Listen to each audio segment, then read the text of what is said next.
Welcome to Divine Therapy Incorporated. As we enter this 33rd sanctuary, I invite you to slow your internal clock until it matches the rhythm of the deep earth. Imagine you are sitting in a sun-drenched greenhouse where the air is warm, still, and heavy with the scent of damp soil and oxygen. Take a breath that is incredibly slow, a breath that takes 10 seconds to fill your lungs and 10 seconds to leave them. Today, we are discussing patience, divine timing, and the invisible growth of the soul.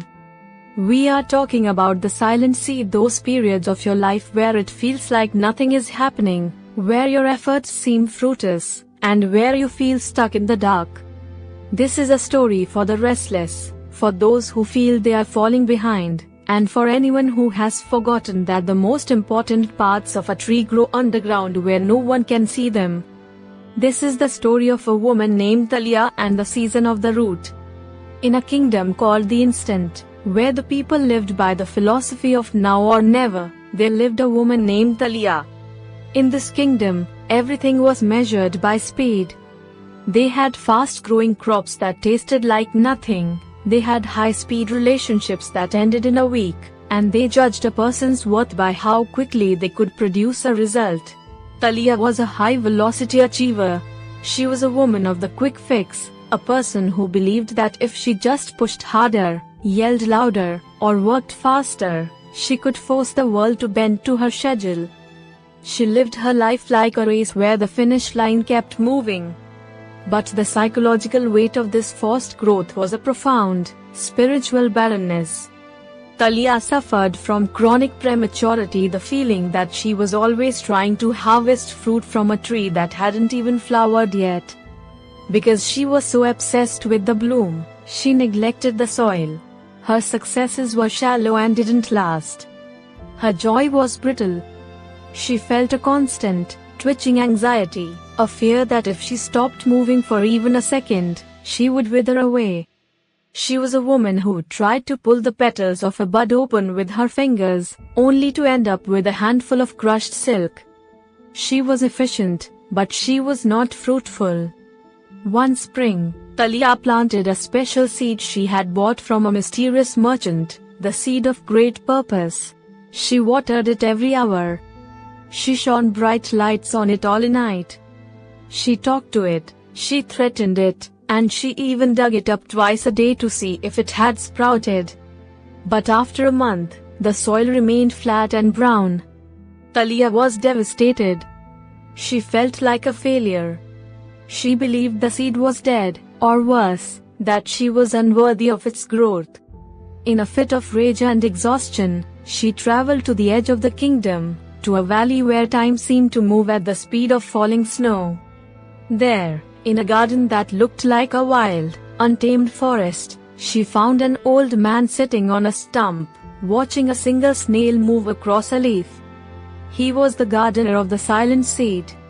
"I have done everything," Thalia screamed, her voice cracking the stillness of the valley.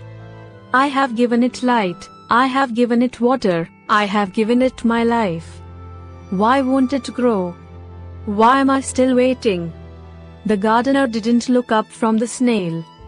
"You are trying to command the life, Thalia, instead of collaborating with it. You think that because you cannot see the progress, there is no progress.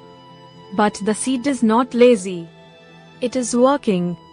Right now, it is doing the most dangerous and difficult work of its life. It is breaking its own shell. It is sending roots down into the dark to find the water that will sustain it for 100 years. If it sprouted now, at your command, the first wind would blow it away. You want a sprout, the universe wants a cedar." He showed Thalia the map of the 4 seasons of the soul.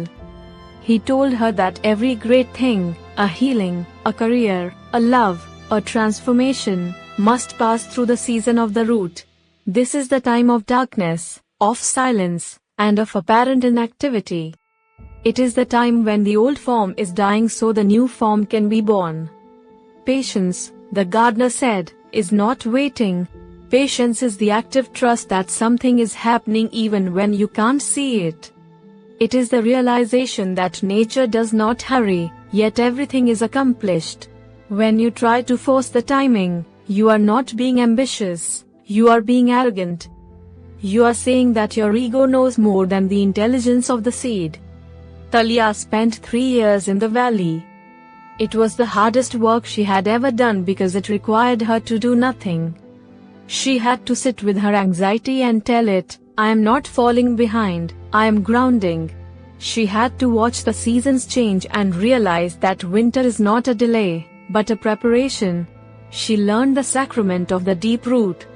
She learned that the depth of your foundation determines the height of your reach. She practiced the slow gaze, learning to see the microscopic changes in the world, the way a bud swells, the way the light shifts, the way the soil breathes. As she deepened her patience, her internal world transformed. The twitching anxiety was replaced by a slow power. She no longer felt the need to prove herself. She realized that she was not a product to be manufactured, but a process to be tended. She found that when she stopped pushing the world started carrying her. She was no longer a frantic racer, she was a resonant presence. One morning, without any warning, the seed of great purpose back in her garden finally broke the surface. It didn't just sprout, it exploded with a vitality that Talia had never seen. Within weeks, it was a tree with silver leaves and fruit that tasted like peace. It was strong, it was deep, and it was beautiful. Talia realized that the 3 years of waiting hadn't been a waste of time, they were the very substance that made the tree possible.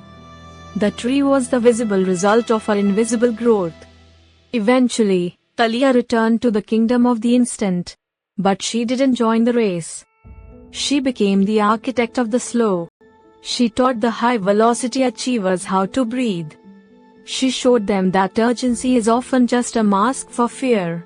She helped people navigate their own seasons of the route, teaching them that being stuck is often just the universe's way of making sure their foundation is strong enough for the blessing that is coming.